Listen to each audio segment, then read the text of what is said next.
mengenai 10 destinasi baru. Kalau dari Injourney sendiri ini, bagaimana sih Ibu memilih destinasi-destinasi tersebut dan juga mengembangkannya, Ibu? Iya, kalau dari kami, karena kami pengelola aset ya, Mhm. jadi memang kami pastinya di aset-aset di Mhm. mana kami berkarya. Mhm. Di Bali kami memiliki aset di Nusa Dua dan Sanur, Mhm. lalu juga di Labuan Bajo ada beberapa aset, Borobudur pastinya, Mhm. lalu di Toba Mhm. dan di Mandalika. Mhm. Kalau di Likupang kebetulan kami tidak memiliki aset, Oke. jadi kami tidak banyak mendevelop Likupang. Mhm. Tapi di 4 dari 5 destinasi super prioritas, kan ada 5 destinasi super Iya. prioritas dan 10 destinasi prioritas ya, Mhm. yang tadi disebut Bali Baru.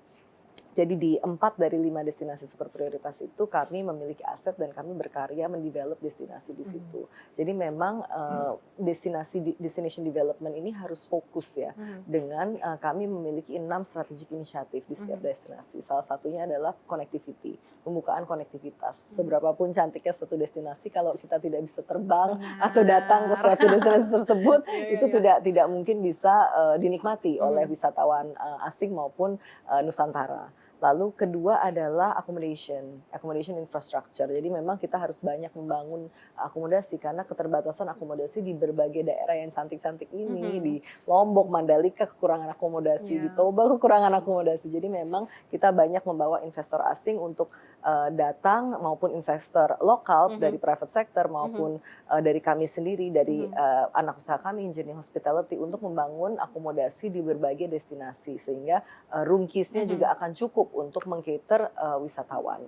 Itu yang kedua. Lalu juga pastinya attraction and program. Membuat program-program ataupun event-event yang bisa menjadi puller. Seperti contohnya Mandalika yang upcoming ini ada Pocari Run dan juga ada MotoGP. Jadi memang ini kami create selalu setiap bulan pasti ada event di contohnya di Mandalika agar menjadi suatu puller untuk wisatawan Nusantara maupun wisatawan asing untuk datang. Itu salah satunya. Juga people and hospitality, ini juga butuh training, terutama di beberapa daerah di Lombok, di Toba, di Labuan Bajo, pasti membutuhkan training people dan hospitality mengenai service. Dan sustainable tourism untuk UMKM ini juga kami jaga. Kenapa? Karena at the end of the day, the impact of tourism is economic impact. Betul. Economic impact untuk masyarakat. Jadi salah satunya misalnya di Borobudur, KPI kami terhadap member kami, Injourney Destination Management yang memanage Borobudur adalah economic year on year growth di Kota Magelang, di Kabupaten Magelang. Karena itu adalah impact terhadap society dan ekonomi. Jadi bagaimana kita bisa memberikan economic impact dan ini secara tangible terhadap GDP bangsa. Ya, jadi itu yang kami selalu usahakan. Jadi di 4 destinasi tersebut kami melakukan destination development, marketingnya juga, promotionnya juga fokus di situ. Jadi memang kita harus fokus. Nggak bisa juga kita terlalu spreading resource kita di terlalu banyak tempat. Kita harus fokus dan juga pastinya concerted effort itu dari berbagai pihak ya. Saya sebutnya gotong royong. Gotong royong tidak hanya dari dalam Injourney Group sendiri, tapi juga dengan BUMN yang lain, lalu private sector, masyarakat, UMKM, pemerintah daerah juga, pemerintah pusat, kementerian lembaga. Jadi ini memang butuh effort bersama ya untuk memajukan pariwisata Indonesia. Jadi dengan development dari daerah-daerah tadi ini langsung terasa sama masyarakat sekitarnya begitu ya. Economic impact-nya itu sendiri gitu ya. Pariwisata itu adalah salah satu sektor yang paling terasa impact-nya untuk masyarakat dengan instan. Karena terutama Indonesia dengan 17.000 pulau, 280 juta penduduk, on the go marketnya sangat tinggi dan impact-nya itu sangat berasa. Pembelian souvenir, oleh-oleh, ini kan habit sebagai masyarakat Indonesia, ini habit untuk jadi ini impact-nya sangat terasa dan sangat instan. Dan ini adalah salah satu sektor yang sangat resilient terhadap impact goncangan dari geopolitical even dari luar ya. Jadi ini memang suatu sektor yang menurut saya sangat percaya ini adalah sektor yang harus kita seriusin gitu. Walaupun konsepnya fun ya pariwisata, tapi is a very serious sector untuk menjadi katalis pertumbuhan ekonomi Indonesia. Betul banget ya Bu ya. Ini kan karena memang nggak bisa tergoyangkan gitu ya sama geopolitik, langsung menyentuh sama masyarakat, dan pariwisata itu kan salah satu ya face of Indonesia Betul, juga yang iya, harus nation dijaga. branding kita juga, ya. Iya. Nah, saya juga pengen nanya nih Bu terkait dengan InJourney. Ini Iya. rankingnya gimana Bu di BUMN? Kemarin saya lihat itu kan di Fortune 100 itu Iya. posisi 43 ya Bu ya? Betul, betul. Iya, memang di Fortune 100 kemarin kita di 43 perusahaan terbesar di Indonesia, dan untuk BUMN kita nomor 14 terbesar. Ini juga atas effort 3 tahun terakhir.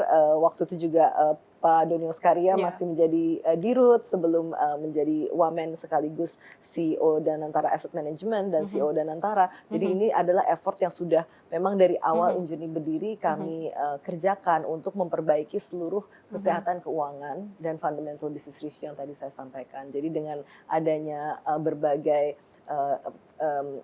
penyehatan keuangan, corporate action yang kami lakukan, dan ini juga kami sangat strict bahwa ini tidak window dressing. Jadi ini adalah suatu corporate action yang akan jadi impact-nya akan sustainable ke depan. Kami ingin membangun perusahaan yang sehat.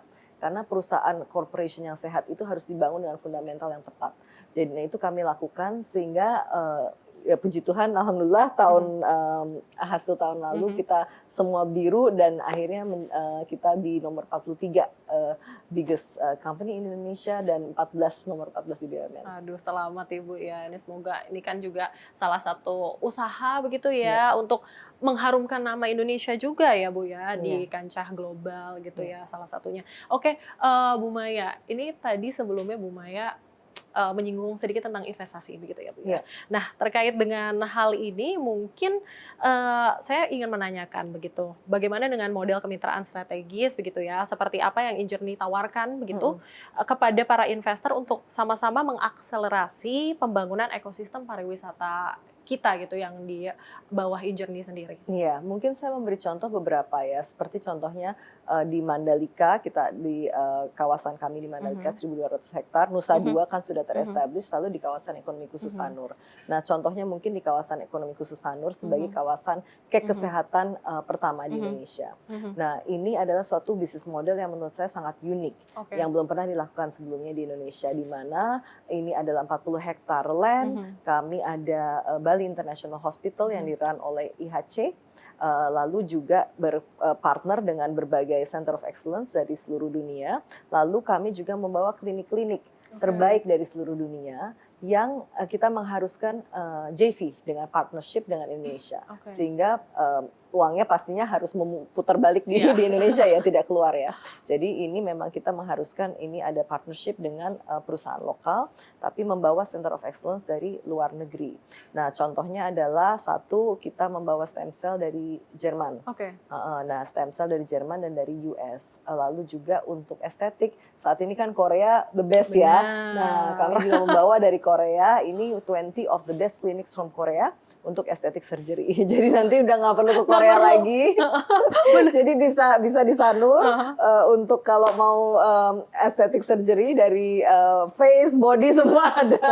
The best dari Korea kami kurasi untuk masuk ke Bali ya, ke Sanur, ke Indonesia. Lalu salah satu lagi contohnya adalah fertility clinic, itu kita kerjasama dengan Malaysia.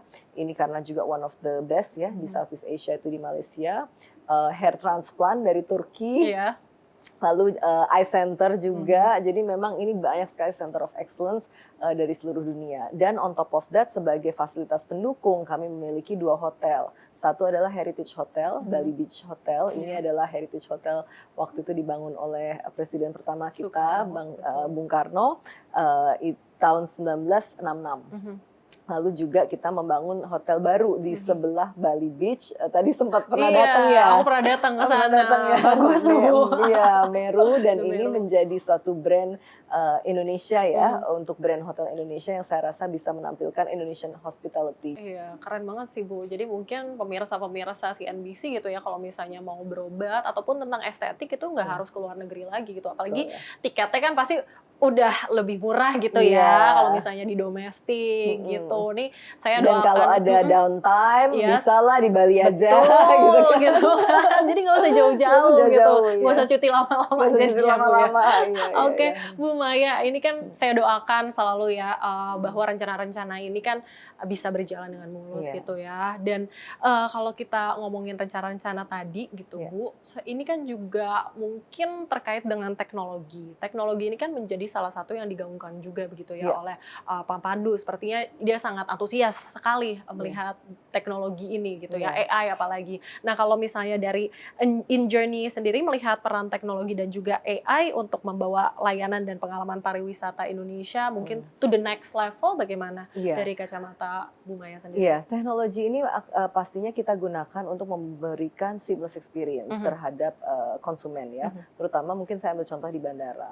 Di bandara ini kami menerapkan sekarang AI, data driven technology, untuk melihat on time performance, slot optimization dan on time performance. Jadi kalau sebelumnya mungkin banyak delay pesawat dan lain sebagainya, pergantian jam dan lain sebagainya, kami sekarang memantau supaya slot performance ini bisa menjadi lebih baik. Jadi on time performance-nya ini so far dalam 2-3 bulan terakhir sejak kami menerapkan ini meningkat cukup baik ya. Kita masih di bawah, memang di bawah global benchmark, tapi meningkat cukup baik untuk on time performance. Itu salah satu contohnya. Dan juga salah satu contohnya kita bisa men-track dari adanya kedatangan maupun keberangkatan, resource allocation. Jadi berapa team leaders yang kita deploy di certain area, di certain section, berapa facility support di toilet gitu ya, lalu berapa aviation security yang harus kami deploy, itu semua sudah termonitor dengan AI, jadi prediktif. Jadi kita tidak ada lagi alasan kekurangan resource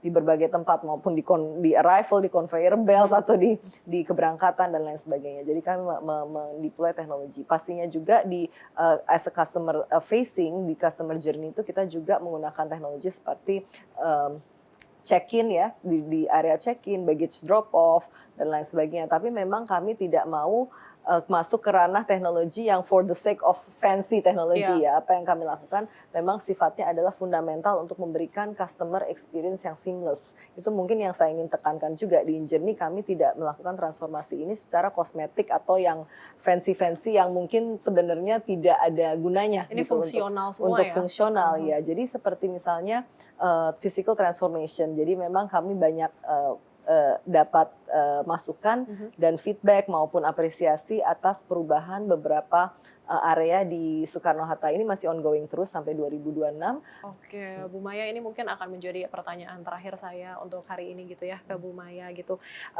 Ini paling penting gitu kan, semua orang itu bisa bermimpi. Tapi kalau misalnya dari Bu Maya sendiri bagaimana nih mimpinya untuk dunia pariwisata di Indonesia sendiri mungkin the next 10 years? The next 10 years ya. Mimpi saya pastinya untuk pariwisata, jadi aset Indonesia itu sangat indah. Saya sangat percaya Indonesia ini kan sangat indah, asetnya sangat indah. Indeks aset pariwisata Indonesia di Southeast Asia ini tertinggi. Tapi unfortunately saat kita meng-convert ini ke share of travel maupun share of wallet, kita yang terendah di Southeast Asia. Berarti artinya apa? Kita belum memaksimalkan potensi kita sendiri. Nah, kita memang harus memiliki program kerja yang strategis untuk memaksimalkan potensi pariwisata kita. Tadi fokus concerted effort di berbagai destinasi yang kita bisa menaikkan volume, terutama wisatawan asing ya. Kenapa wisatawan asing juga? Karena kalau kita bicara tadi goal dari pariwisata kan at the end of the day is economic impact. Betul. Wisatawan internasional masuk, inbound means is fresh money coming into the country. Dan kita sudah mengukur setiap 1 juta wisatawan penambahan itu adalah 40 triliun GDP penambahan. Jadi bisa dibayangkan kalau misalnya dalam 5 tahun kita bisa menambah 10 juta wisatawan. 10 juta wisatawan 400 triliun terhadap GDP Indonesia.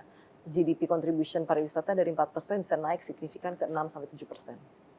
Nah, itu menurut saya itu suatu mimpi bagaimana dunia bisa melihat keindahan Indonesia, tapi juga memberikan dampak ekonomi kepada masyarakat.